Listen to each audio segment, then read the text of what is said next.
I sense an evil, a presence wanting to devour souls. I have no idea. I didn't ask you anything. But for some time now, I've been hearing a song at nightfall. And disease has spread through this place. The hungry, they roam the manor at night. Then, when I hear that song, I fear I'll be killed, or worse, abducted. We found you.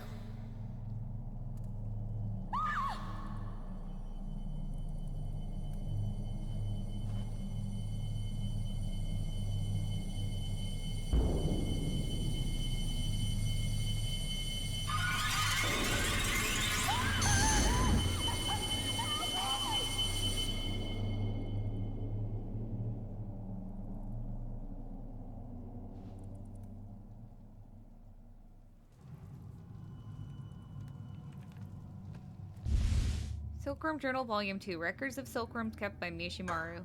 Wrong.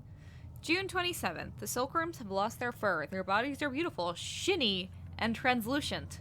I'm worried though. Some of them seem weak. They don't move at all. June 28th. Mishimaru told me that the silkworms that don't move are just sleeping and that I don't need to worry, so silkworms sleep too. July 4th. I noticed that the silkworms had grown when I looked at them this morning. Though only a few days have passed, they've doubled in size. They grow much faster than people. Mishimaru has been so kind to me. I must give him something. I wonder what he'd like. July 5th. I'm going to teach Mishimaru to read and write. I tried to give him the little sword Father gave me, but he wouldn't accept it. He's not at all greedy. Some of the silkworms don't eat very much. They're just like him. July 10th. The silkworms have shed their skins many times and continue to grow. They're all so different. Some of them lift up their heads and look around as though they were thinking, while others crawl all around all day. A few have died. July 18th. The silkworms do nothing but devour mulberry leaves all day. They've grown so fat, I'm worried they'll burst out of their skins. Mishimaru said they'll be cocoons soon.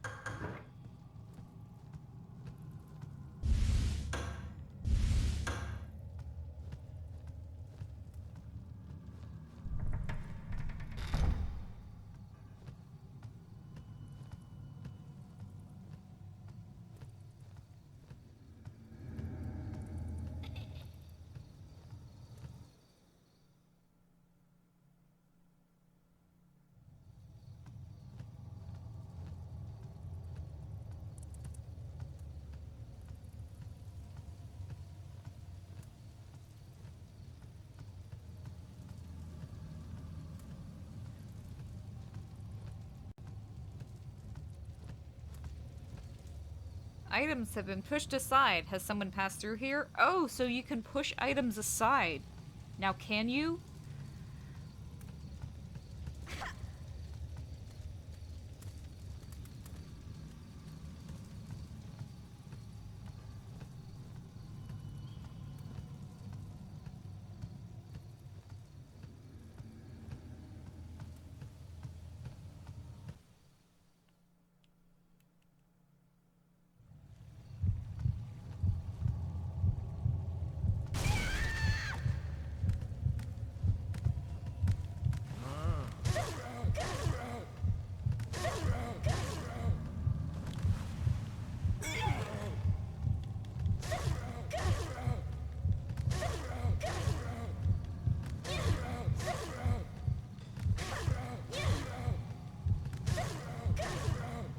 Thrilling combat.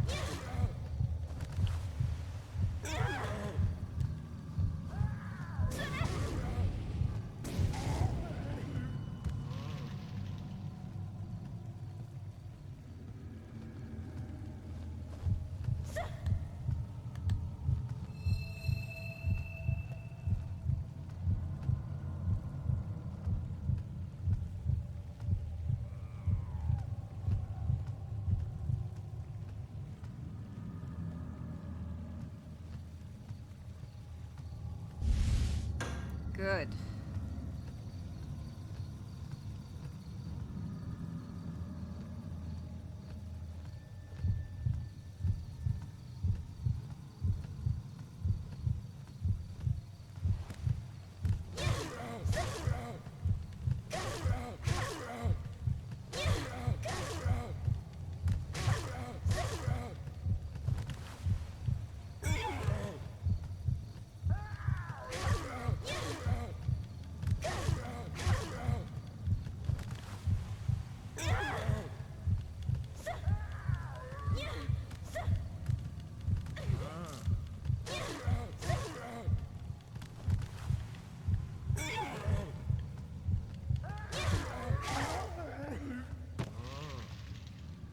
What I was seeing there was truly thrilling.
Come this way.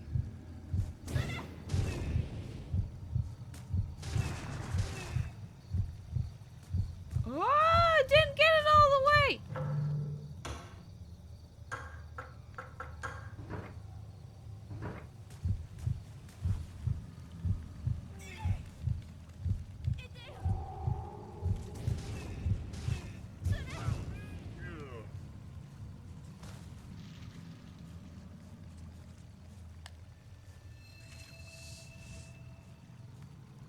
Guess those don't count as minor enemies.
Now, let's go to the shrine. The last disc should be here.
And again, you can skip this by just going to the south right away.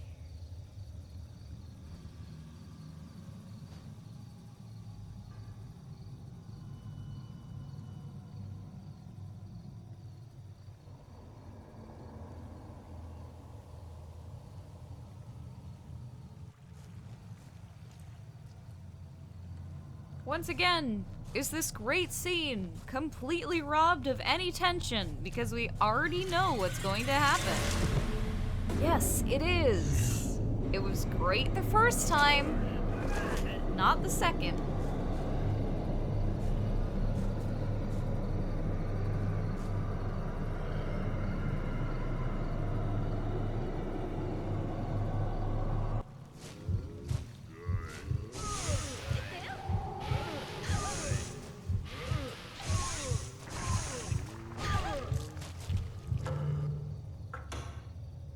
Don't underestimate the power of these things, they do.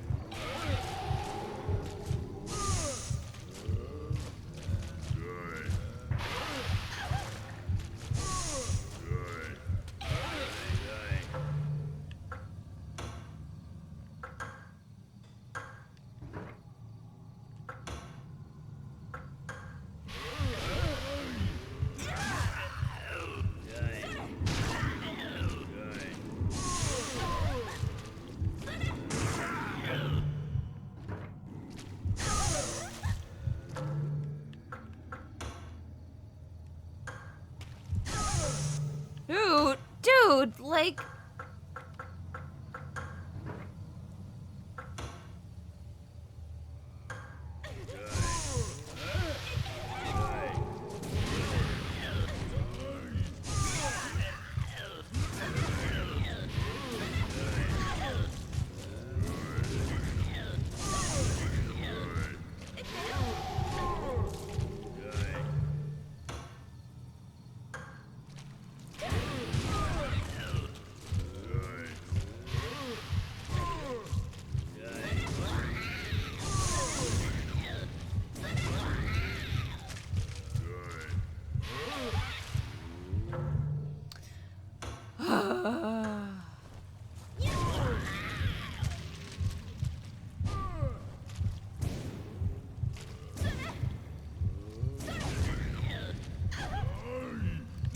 What the heck happened to the thing that was supposed to...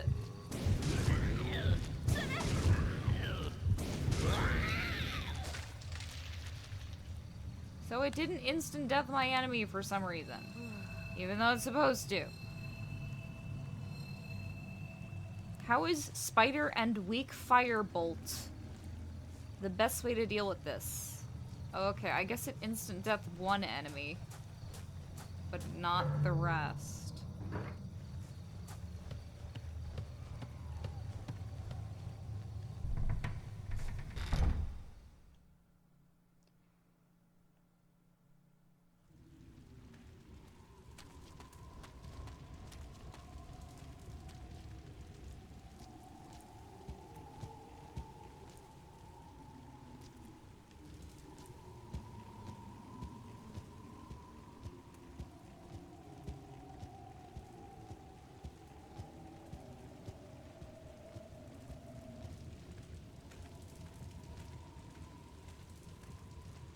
Save here, trust me.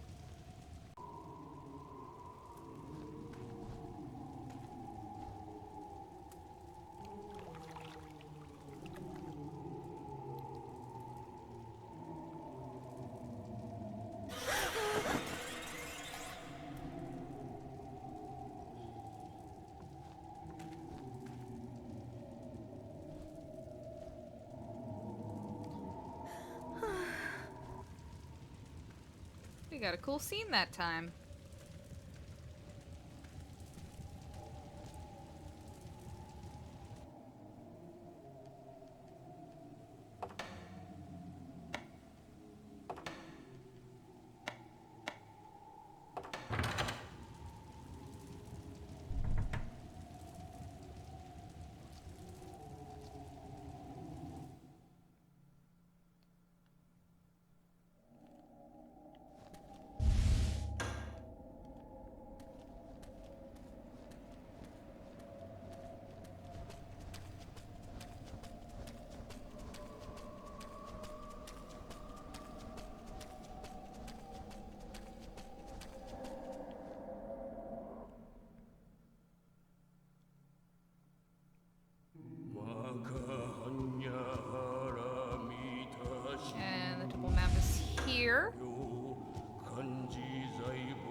great scare completely robbed attention. You know the drill.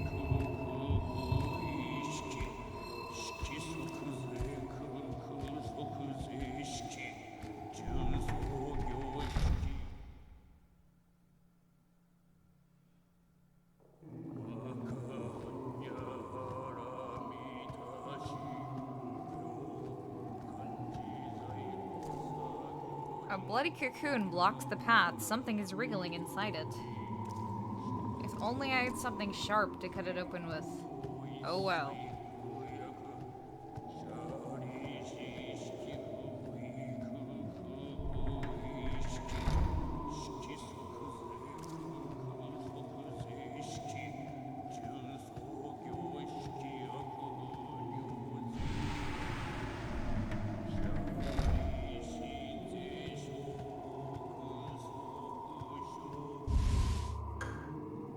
Long ago, a demon did emerge from the bowels of Earth. It appeared human, but was 3 meters tall, with arms as thick as a woman's waist. The demon was immortal. Neither sword nor fire could kill it.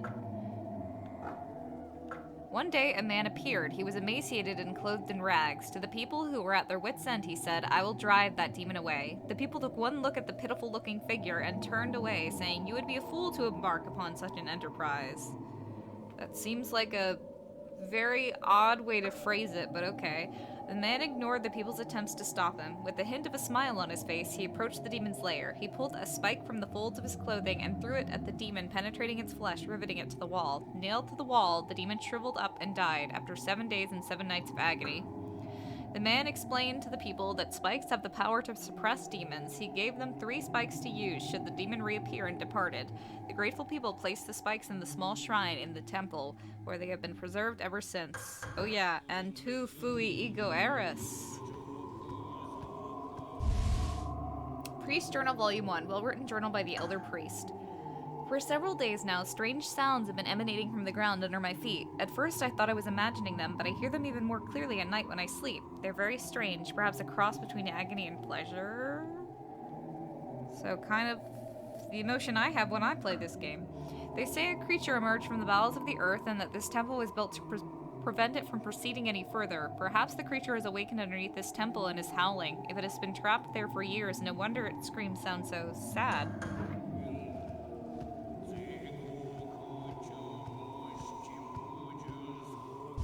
Ooh, Winterblade, yay.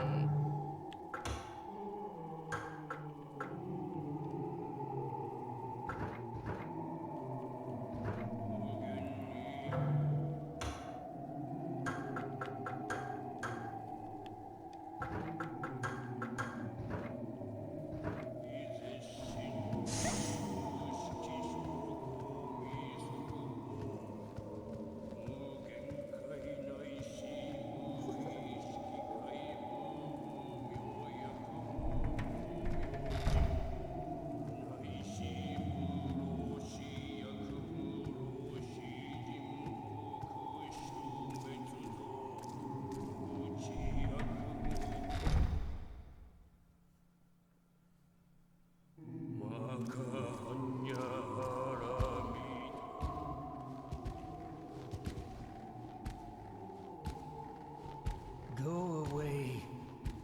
Hurry, before the cocoon takes you. But Never mind me. I've had a good life. Except for this part. Watch out for the sick. If they don't merge with other creatures soon, they will die. Corpses are needed for their cocoons. People have had better last words. His head has been twisted all the way around. Medicine jar protected by Yakushi the healer. There's an old biwa hanging there.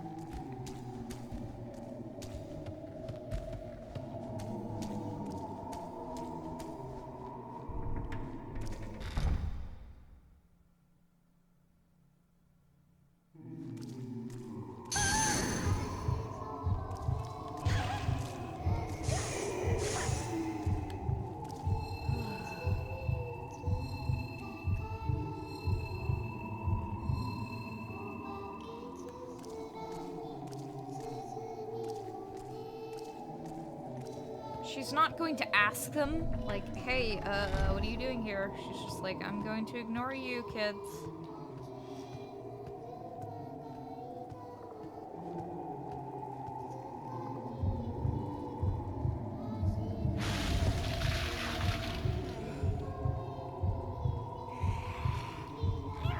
I was just born.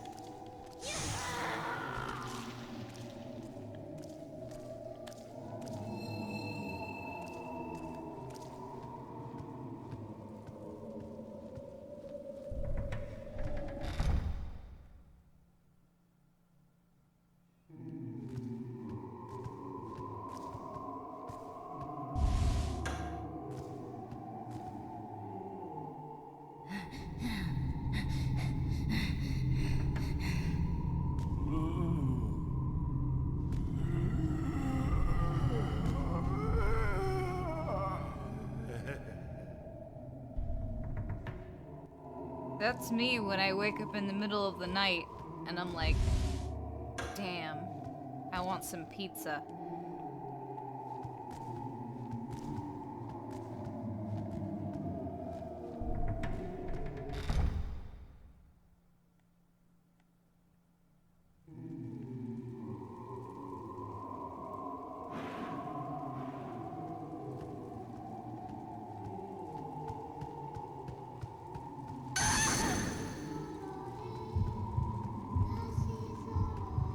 Now we can't go back. They're blocked by impenetrable children. The wall of impenetrable children. We must not pass.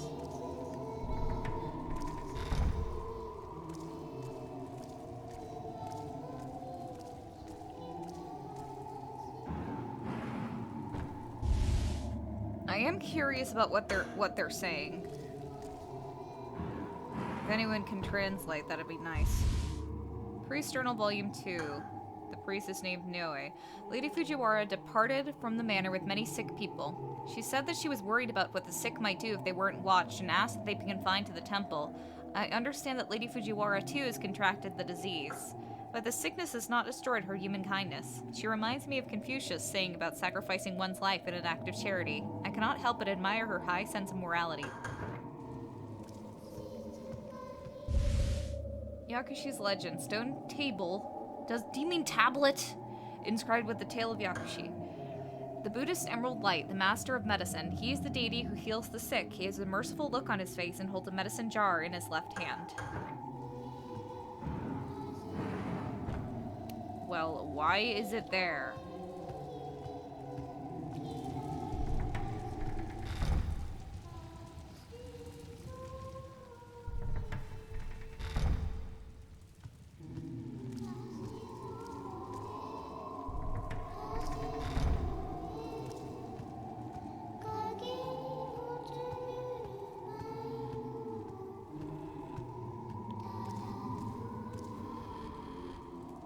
The door is opened.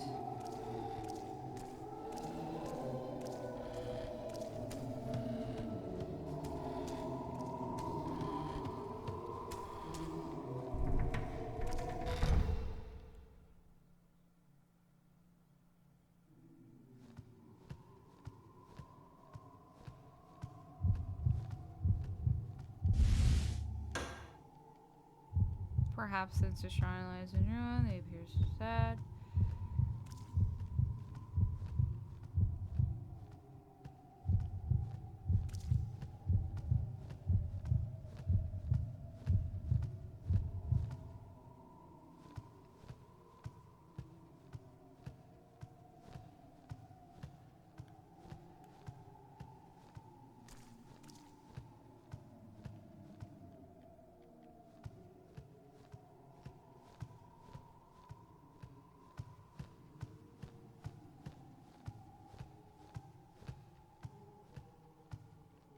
Yakushi has a serene smile. It appears something could be placed in his hand.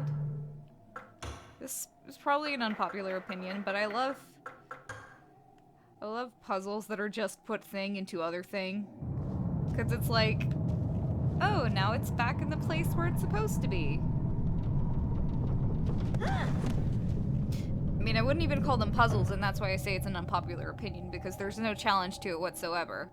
But I just find it immensely satisfying.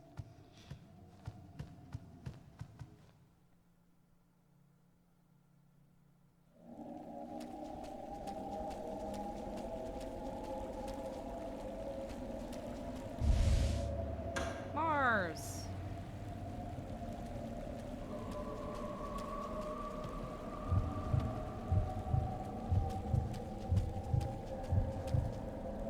The corpse here appears to have been an astrologer.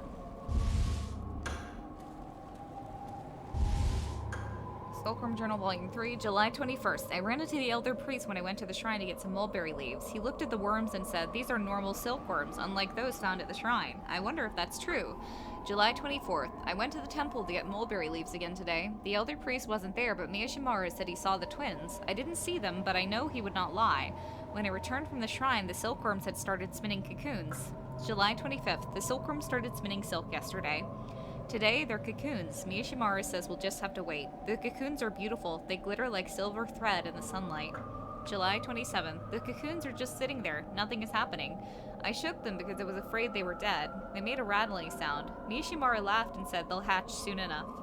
July 30th. The moths have come out at last. After watching them for a while, I decided that it's cruel to shut them up in a box. I was going to take them outside and let them go, but Miyashimaru stopped me. He said they can't survive outside. August 5th. They all died as soon as they laid their eggs. Why do they have wings if they can't fly?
You need it again, don't